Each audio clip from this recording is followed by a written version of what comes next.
Allah wabarakatuh. Mas Agung, apa kelihatan share screen saya, Mas Agung? Siap, aman Abang dah.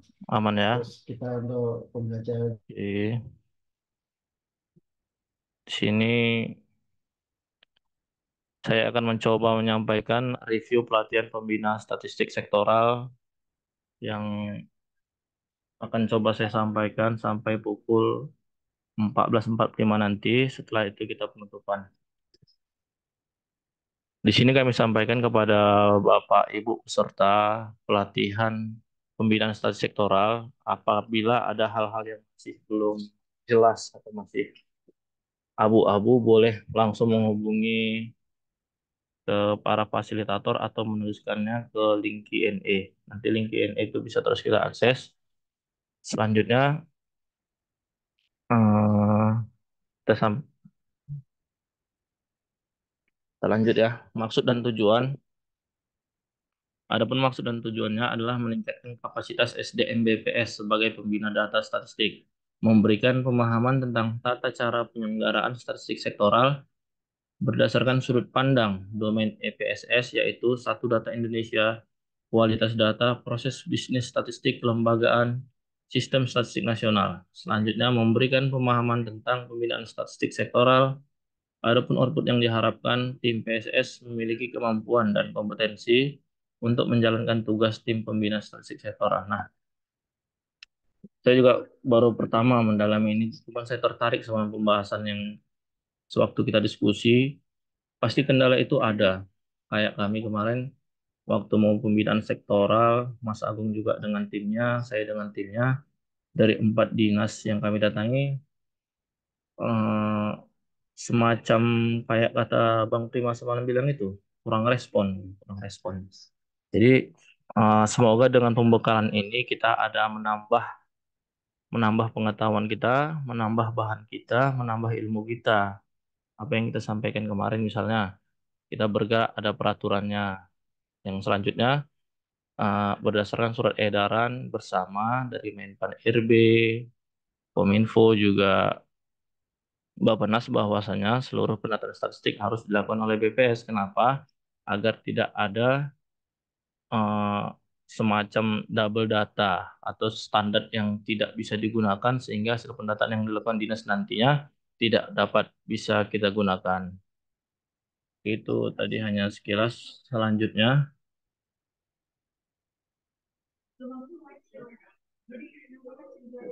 belum muncul lah.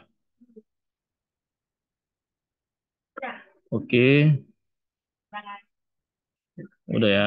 Sorry, sorry. Selanjutnya maksud dan tujuan tadi pelatihan pembinaan statistik sektoral tahap 2 Provinsi Sumatera Utara. Pengajarnya sebagaimana kita ketahui tadi ada tim PSS provinsi mengajar di provinsi masing-masing. Ada juga tim PSS pusat mengajar di provinsi yang mencakup lebih dari satu kelas. Kita tadi ada Bang Nandu, ada Pak Hengki dari BPS pusat, juga ada Bu Ratna. Peserta tim PSS Kabupaten Kota sebanyak 99 orang, BPS provinsi dan atau kabupaten kota yang terlibat dalam pembinaan statistik 120 orang. Jumlah ada 3 kelas, waktu MOOC mulai 5 Januari 2024, PJJ-nya 10 sampai 12 Januari 2024. Metodenya online melalui WhatsApp. Buatnya Mas Bang Todo, Bang Dodi sama Bu Sri kalau sudah selesai boleh kasih tahu saya ya. Mau kita rekap segera nilainya ya. Biar saya cek di LMS. Oke, kita lanjut. Pembelajaran mandiri, agenda pertama 5 Januari 2024 ini sama-sama udah kita jalani. Nah, inilah tantangan kita kalau pembelajaran melalui online, kita disuruh banyak mencari. Kita disuruh banyak mencari, jadi pembelajaran hanya sebentar, banyak belajar mandiri. Banyak belajar mandiri seperti yang kita jalani ini 5 Januari, 8 Januari, 9 Januari, masing-masing 3 JP. Penjelasan LMS dan SIMDiklat 2 JP ada di 5 modul. Bahan MOOC, petunjuk silakan pada besar mengunduh. Nah, sama halnya kayak bahan apa juga ya Bapak Ibu ya. Bahan yang diajarkan para fasilitator tadi sudah bisa kita download dari Drive yang telah disediakan. Ini yang udah kita lewati 10 Januari, 11 Januari, 12 Januari 2024, Rabu, Kamis, dan Jumat. Kita sudah pretest semuanya. Kalau untuk feedback itu kami sepakati sama fasilitator semua nilainya 100. Semua nilai 100. Ditambah lagi ada nilai keaktifan sama ketepatan waktu join di apa, sudah sepakat para fasilitator. Ini kita next saja. Nah, ini kita belum belum bisa apa ya, belum dapat hasil finalnya ya. Ini kita next saja. Ini juga belum bisa kita sampaikan. Oke, ini sebagai pengingat kita ya. Coba sama-sama kita lihat ya. Pembahasan pretest dan posttest dari EPSS nomor 1. Berikut yang bukan merupakan tahapan yang wajib dilaksanakan dalam evaluasi penyelenggaraan statistik sektoral adalah jawaban yang benar penilaian visitasi. Nah, ini kenapa ditampilkan? Mungkin ini ada beberapa teman-teman yang masih salah. Jadi ini dipilih, pertanyaan-pertanyaan ini dipilih oleh fasilitator untuk ditampilkan pada review kali ini. Yang kedua, indikator yang dihasilkan dari evaluasi penyelenggaraan statistik sektoral (EPSS) disebut dengan, itu namanya, Indeks Pembangunan Statistik. Nah, nomor tiga, suatu proses penilaian secara sistematis melalui verifikasi dan validasi informasi terhadap hasil penilaian mandiri untuk mengukur tingkat kematangan penyelenggaraan statistik sektoral disebut dengan evaluasi penyelenggaraan statistik sektoral. Ini Kak Leni betul ini. Oke, selanjutnya kelembagaan. Berdasarkan National Quality Assurance Framework, salah satu aspek pengelolaan penjamin kualitas adalah pengelolaan kelembagaan. Hal berikut ini merupakan prinsip dalam melakukan pengelolaan lingkungan kelembagaan, kecuali menjamin semua data dapat dibagai-bagaikan. Jelas ya, ini menjamin semua pakai ini bukan prinsip dalam melakukan pengelolaan lingkungan kelembagaan. Masih tentang kelembagaan, nomor 5, penjaminan transparansi informasi statistik meliputi jawabannya program kerja pada KLDI serta laporan berkala yang digunakan dalam menjelaskan progres kegiatan statistik sektoral tersedia untuk publik. Kita masuk di bagian kualitas data. Yang tidak termasuk dimensi kualitas statistik adalah terpercaya.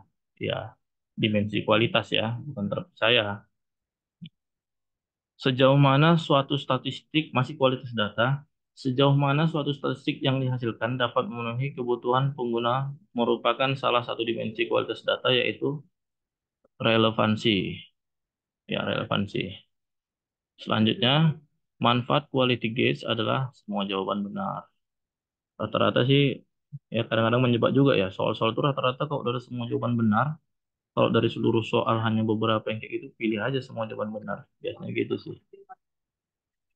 Kualitas data masih yang tidak termasuk tahapan quality gauge adalah monitoring. Ya, monitoring. Kualitas data, salah satu dimensi kualitas data adalah akurasi. Apa yang dimaksud dengan data yang akurat? Data yang mampu secara tepat menggambarkan keadaan yang diukur. Oke,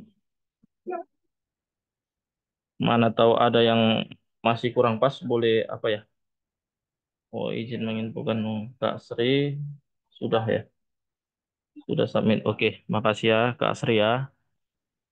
Oke, kita lanjut dulu sedikit lagi. Proses bisnis statistik yang termasuk dalam aktivitas dalam tahapan pengumpulan data GSBPM kecuali integrasi data.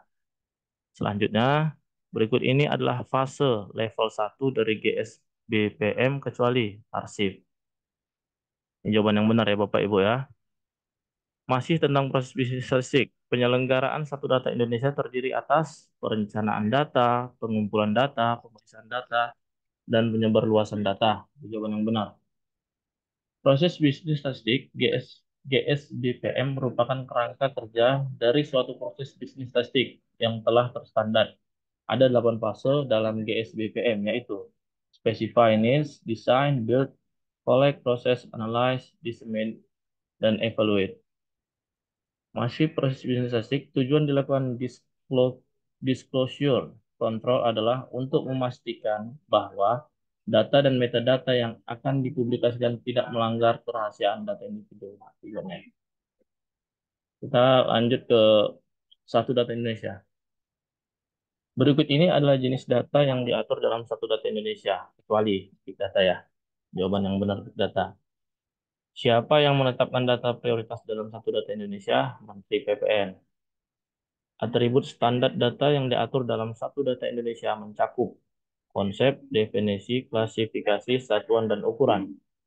Struktur dan format baku dari metadata statistik yang ditetapkan oleh BPS mencakup metadata kegiatan statistik, metadata variabel, dan metadata indikator. Kita masuk ke sistem statistik nasional. Menurut tujuan pemanfaatannya, statistik dibedakan menjadi, nah ini umum ya, statistik dasar, statistik sektoral, dan statistik khusus. Apa yang dimaksud dengan cara pengumpulan kompilasi, produk administrasi? Jawaban yang benar, cara pengumpulan, pengolahan, penyajian, dan analisis data yang didasarkan pada catatan administrasi yang ada pada pemerintah dan atau masyarakat. Aplikasi yang digunakan untuk pengelola rekomendasi kegiatan statistik adalah aplikasi romantik. Jawabannya. Apa yang dimaksud dengan sistem statistik nasional? Ya, suatu tatanan yang terdiri atas unsur-unsur kebutuhan statistik, sumber daya, metode, sarana dan prasarana, ilmu pengetahuan dan teknologi, perangkat hukum, serta masukan dari forum masyarakat statistik yang secara teratur saling berkaitan sehingga membentuk otoritas dalam penyelenggaraan statistik. Bagaimana hubungan antara satu data Indonesia dengan sistem statistik nasional? Salah satu tujuan penyelenggaraan SDE itu adalah untuk mendukung SSN. SDE itu ada untuk SSN. Apa saja manfaat yang diperoleh instansi penyelenggara statistik sektoral ketika mengajukan rekomendasi kegiatannya kepada BPS? Membantu menghindari duplikasi. Nah, ini yang disampaikan Pak Hengki Swam ya. Membantu menghindari duplikasi kegiatan statistik sektoral.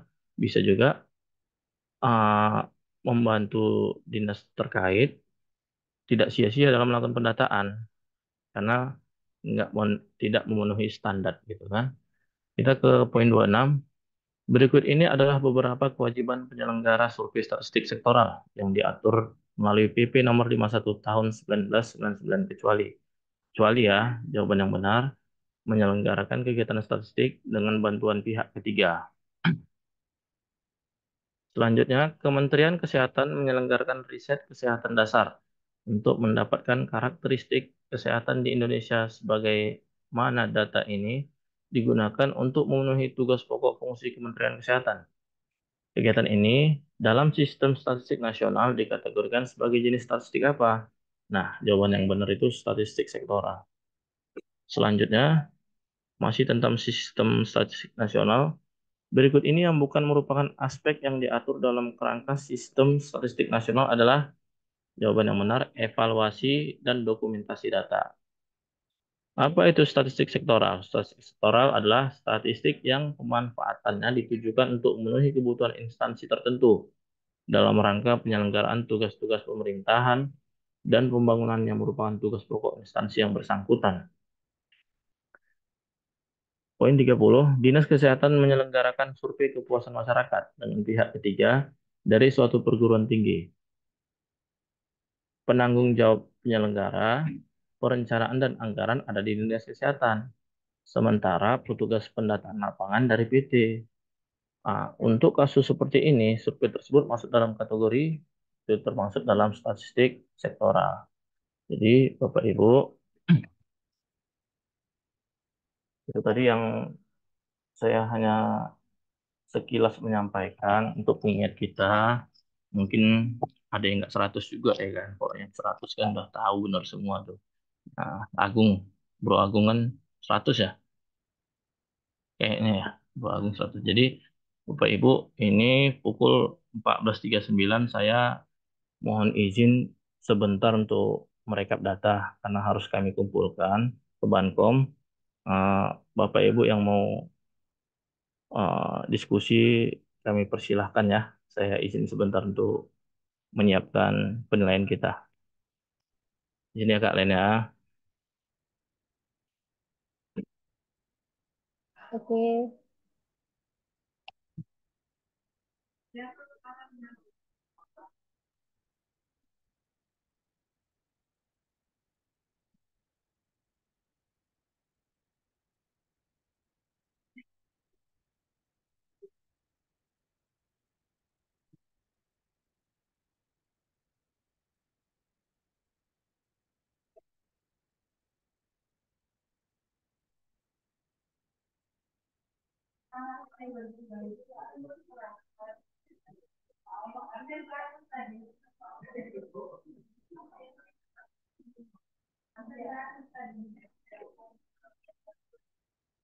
Tani.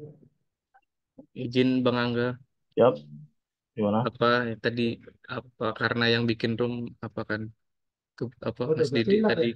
kebetulan Oh, ke bawah. roomnya ini tinggal sisa kurang dari 1 menit nih, 1 menit nih. Mana yang mana?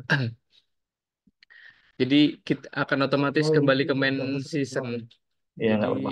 eh, mungkin setelah 1 menit ini nanti Oh, bakal otomatis Big kembali data ke terus ya. main oh season gitu. Ya, jadi gitu. ya makasih informasinya Mas Agung. Ya buat teman-teman, saya sebagai manajer kelas mohon maaf mungkin ada salah penyampaian selama 3 hari terakhir ini selama pelatihan pembinaan statistik sektoral. Saya mohon maaf. Sukses selalu buat kita semua, sehat selalu, semangat. Nah, setelah ini mungkin nanti akan tergabung sendiri ya Mas Agung ya. Kita nanti Iya sambil Bang, menunggu Enggak. pembukaan oleh penutupan. penutupan oleh Bapak Takut. digabungkan dengan acara Jumat Berkah. Demikian, terima Wah, itu kasih poin, Pak Delani, poin kawan-kawan utamanya semuanya. bimbingan gini Sehat-sehat ya. selalu. Assalamualaikum warahmatullahi wabarakatuh. Iya. Waalaikumsalam warahmatullahi wabarakatuh.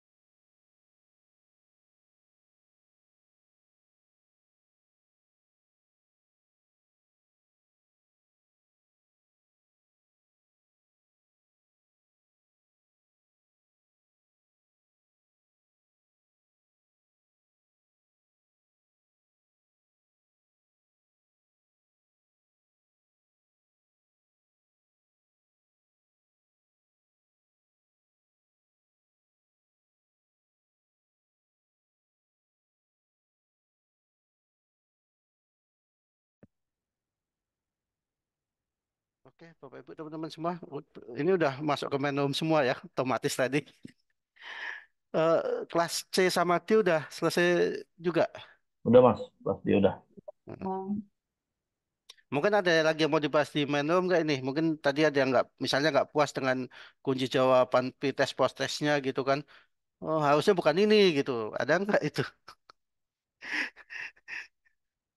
Tadi kalau di kelas E, di kelas E paling masalah tadi big data itu kan masuk juga ke yang lainnya, jenis lainnya gitu kan. Jadi bingungin di situ. Tapi kan dipilih big data karena yang lain juga ini ya, apa namanya, masuk juga gitu. Yang tadi jenis apa tadi? Jenis yang soal nomor 12 tadi, jenis data yang diatur dalam SDI. Kalau di kelas C tadi yang eh, jadi pembahasan itu yang SKM, yang soal terakhir, pembahasan terakhir yang SKM, apakah masuk satu sektoral atau khusus? Bukan ya. Apakah, apa tadi soal? Aku jadi lupa. Nomor berapa tadi? Yang terakhir, yang Dinas Kesehatan melakukan survei SKM dengan pihak ketiga dari Ya, perguruan tinggi. penanggung Nah, jawab. kasus seperti ini supaya disebut dalam kategori jawabannya kan statistik sektoral. Tadi beberapa teman-teman ada yang bilang harusnya statistik khusus. Khusus. Oh itu ya. Karena perguruan tinggi itu ya. Iya, itu dia. Tapi kan penanggung jawabnya dinas kesehatan ya. Nah itulah gimana. Karena tugas pokok bukan tugas pokoknya. Nah, tanggapan dari Inas mungkin ada yang ini. Kemarin dibahas karena bukan tugas pokoknya, makanya masuk stasi khusus. Jadi waktu pretest dibuat stasi sektoral, setelah pembahasan, postesnya dibikin stasi khusus. Nilainya turun dong gitu ya jadinya ya. Jadi Sama. batal 100 Pak Ono. Ya, pos pretestnya dapat 100, pos tesnya jadi turun lah gitu ya Mas Ona ya. Hmm.